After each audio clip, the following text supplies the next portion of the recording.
Hello everyone, welcome to another mini blog.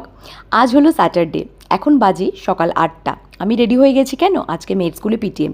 তাহলে চলো দেরি না করে তাড়াতাড়ি ব্লগটা শুরু করা যাক। এই যে তালপাতার সিপাহীর গায়ে হঠাৎ করে জোর চলে এসছে, বলছে মাম্মা তুমি দাঁড়াও, আমি লিফটের গেটটা খুলে দিচ্ছি। চলো দেরি না করে তাড়াতাড়ি যাওয়া যাক।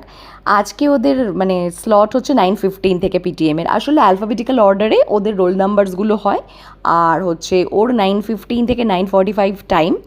তো আমি 8টাতেই বেরিয়ে গেছি। For the first time in life আমি একটু হয়তো তাড়াতাড়ি পৌঁছবো, নাহলে প্রতিবার পিটিএমে সবার লাস্টে পৌঁছোই আমি।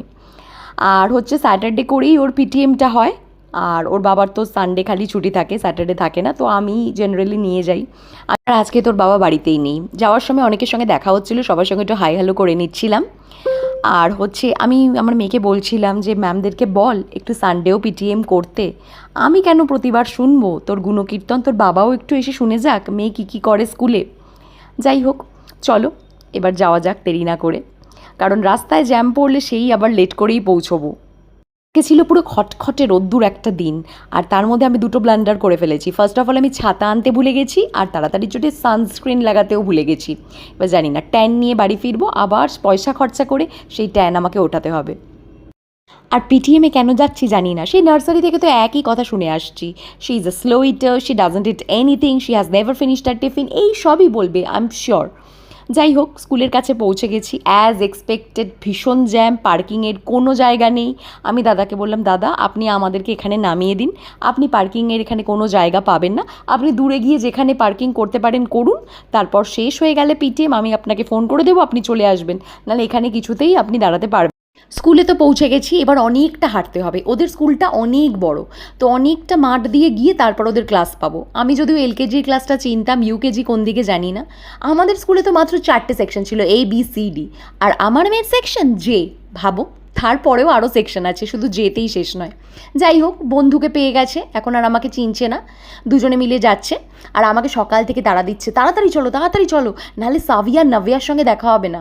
সাভি আর নভ্যা হচ্ছে ওর বেস্ট ফ্রেন্ডস, মানে সাভি আর নভ্যা ছাড়া ও কাউকে চেনে না। আমাকে তাড়াতাড়ি তাড়া দিচ্ছে, কারণ প্রতিবার পিটিএমে যায় ওদের সঙ্গে দেখা হয় না, তো এবার আমাকে জোর করে নিয়ে গেছে। যাক, মিস হয়নি, সাভি আর নভ্যার সঙ্গে এবার কিন্তু দেখা হয়ে গেছে। এই for the first time in life পিটিএমে ওদের সঙ্গে দেখা হয়েছে, নাহলে ওদের আগে হয়ে যায়, ওরা আগে বাড়ি চলে যায়, আর একবারও গিয়ে ওদের সঙ্গে দেখা করতে পারে না ও বেচারা। যাক, সাভি আর নভ্যার হয়ে গেছে, এখন আমি বসে আছি, কখন ওর টার্ন আসবে দেখি। এখন আর ভালো লাগছে না, সাভি নভ্যা চলে গেছে, এখন বোর হচ্ছে, এখন আমার কাছে এসছে, এতক্ষণ পাত্তা দিচ্ছিল না। যাই হোক, আমার পিটিএম হয়ে গেছে, এবার আমি বেরিয়ে গেছি। সেই কথাগুলোই শুনলাম যেগুলো তোমাদেরকে বলেছিলাম। যাই হোক, এখানে একটা পার্ক আছে, পার্কে কেউ নেই, এই কাঠফাটা রোদ্দুরে কে পার্কে আসবে? আমার মেয়ে শুনলই না, না আমি পার্কে একটু যাবো, একটু দোলনা চড়বো। আমি বললাম যা যা, 1 মিনিট ঘুরে চলে আয়। দেখো, অনেক কষ্টে বললাম চল চল চল, আইসক্রিম কিনে দেবো। আইসক্রিমের লোভ দেখিয়ে পার্ক থেকে নিয়ে গেলাম। পার্ক থেকে তো নিয়ে গেলাম, পার্ক থেকে বেরিয়েই আবার বুক স্টলে গেল। ওখানে বুক স্টল বসে মাঝে মাঝে স্কুলের মধ্যে, গিয়েই শুরু করলো আমাকে এই বুক কিনে দাও, ওই বুক কিনে দাও, যেন পড়ে উদ্ধার করে দেবে। জানি ওই বুক ছুঁয়েও দেখবে না, তাও ঠিক আছে, যখন চাইছে কিনে দিই। কোনো দিন যদি সুমতি হয় আর বুকসগুলো পড়া শুরু করে, জানি না কবে হবে, কবে সেই দিন আসবে। 2টো বুকস, একটা কালার বুক, একটা ওই অ্যাক্টিভিটি বুক, এই 2টো বুক ওকে কিনে দিলাম। এবার চলো যাওয়া যাক বাবা, আবার রোদের মধ্যে দিয়ে যেতে হবে, ভেবেই আমার গায়ে জ্বর আসছে। বাচ্চাদের মধ্যে পড়ার হ্যাবিট যদি থাকে, এর থেকে ভালো আর কিছু হতে পারে না। আনফর্চুনেটলি আমার মেয়ের মধ্যে এখনও নেই, বাট বুকস পেয়ে খুব খুশি, জানি না পড়বে কি না, বাট খুব খুশি। এবার যাওয়া যাক বাড়ির দিকে। একটা জিনিস ভালো, যতই রোদ থাকুক না কেন, ওদের স্কুলটা খুব ফাঁকা, আর হচ্ছে অনেক গ্রিনারি, এত গাছ থাকার জন্য বেশ হাওয়া আছে।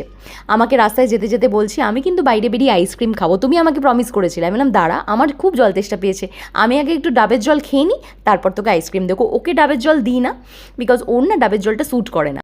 যতবার ডাবের জল দিয়েছি ফর সাম রিজনও বমি করে দেয়, জানি না, তাই জন্য আর ডাবের জলটা দিই না। ওকে বাধ্য হয়েই অরেঞ্জ আইসক্রিম কিনে দিতে হলো, মানবে না। দেখো কীভাবে খাচ্ছি অরেঞ্জ আইসক্রিম, এভাবে যদি ভাত খেত তাহলে হয়ে যেত। লাইফে প্রবলেমের আর শেষ নেই। গাড়িতে উঠে তো বসলাম, বসে দেখছি আমাদের গাড়ির সামনে একজন গাড়ি পার্ক করে দেখে চলে গেছে।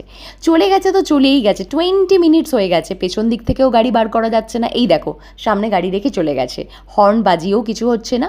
অ্যাট লাস্ট আফটার 20 মিনিটস একটা গাড়ি সামনে থেকে সরলো, তারপর দাদা পেছন থেকে স্কুটিগুলোকে সরিয়ে কোনো রকমে পেছন দিয়ে ঘুরিয়ে ট্যাক্টফুলি গাড়িটাকে বার করলো। বাবা, এবার শান্তি। আমার একটা লিপ গ্লস কেনার ছিল, আমাকে একটু সিসি2 যেতে হবে। তাহলে চলো একটু সিসি2 যাওয়া যাক। সিসি2র নিচের এই শপটা থেকে আমি বহু বছর ধরে কিনি, আমার খুব ভালো লাগে এখানকার কসমেটিক্সগুলো। নাইকাতে এটা অ্যাভেলেবেল হচ্ছেই না লিপ গ্লসটা, নাহলে নাইকা থেকেই নিয়ে নিতাম, বাট হচ্ছে না, ভাবলাম যাই সিসি2তেই একটু দেখি। এখন 10:30 বাজে, জানি না আদেও সব ক্লোজ থাকবে বা ওপেন হবে, জানি না, দেখা যাক, গিয়ে দেখি। যদি খোলা থাকে তো ভালো, আর না খোলা থাকলে বাড়ি চলে যাব। তো অ্যাজ এক্সপেক্টেড গিয়ে দেখলাম শপটা ক্লোজড। বেশিরভাগ শপই তখন ক্লোজড ছিল, আসলে এত সকালবেলা সব খোলে না। সিসি2র নিচেই দেখবে এই শপটা আছে, যেখানে হচ্ছে ব্যাঙ্গলস, তারপর ক্লিপস, তারপর নানান ধরনের ব্যাগস পাওয়া যায়। এটা থেকে আমি অনেক কিছু কিনি, তোমরাও কিছু কেনো কি না জানিও কিন্তু আমাকে। তো ভাবলাম ঠিক আছে, যখন পেলামই না, এই দেখো একটা বিড়াল ছানা এই ঠিক সিসিটির উল্টো দিকে চেয়ারের নিচে লুকিয়ে আছে। ভাবলাম ঠিক আছে, পাওয়া গেল না তো কী আছে, লিপ গ্লস, যাই একটু চা খেয়ে নিই। টি জাংশনটা খুলে গেছিলো। টি জাংশনটা সবার আগে খোলে আর সবার পরে বন্ধ হয়, 11:30 অবধি খোলা থাকে টি জাংশন।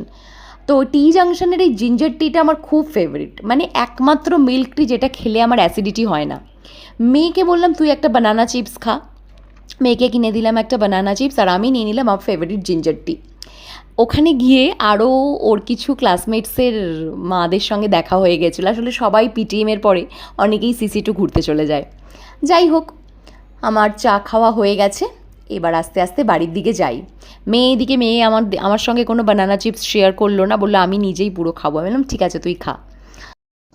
আজকে একটু সকালবেলায় মিল্ক টি খেয়ে নিলাম, সকালবেলায় জাঙ্ক ফুড দিয়ে দিনটা শুরু করলাম। আর মেয়ের তো কথাই নেই, আইসক্রিম খাচ্ছে, চিপস খাচ্ছে, তার মধ্যে একটা ফ্রেন্ড একটা ক্যান্ডিও দিয়েছিল, সেটাও খেয়ে নিল। আজকে তো জাঙ্কই জাঙ্ক শুধু।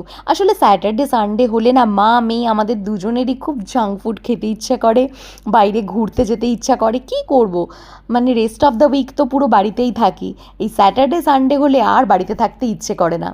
চলো, দাদা চলে এসছে, আজকে আর সিসি2 নিচে পার্ক করেনি। দাদা বললো তোমার তো তাড়াতাড়ি হয়ে যাবে, তাই জন্য ওই সামনেই গাড়ি রাখি। এবার চলো বাড়ি যাওয়া যাক। আজকের ভিডিওটা কিছু যদি ভালো লেগে থাকে তাহলে প্লিজ ফলো করে দিও, লাইক করে দিও আর কমেন্ট করে দিও। টাটা, কালকে আবার দেখা হচ্ছে, বাই।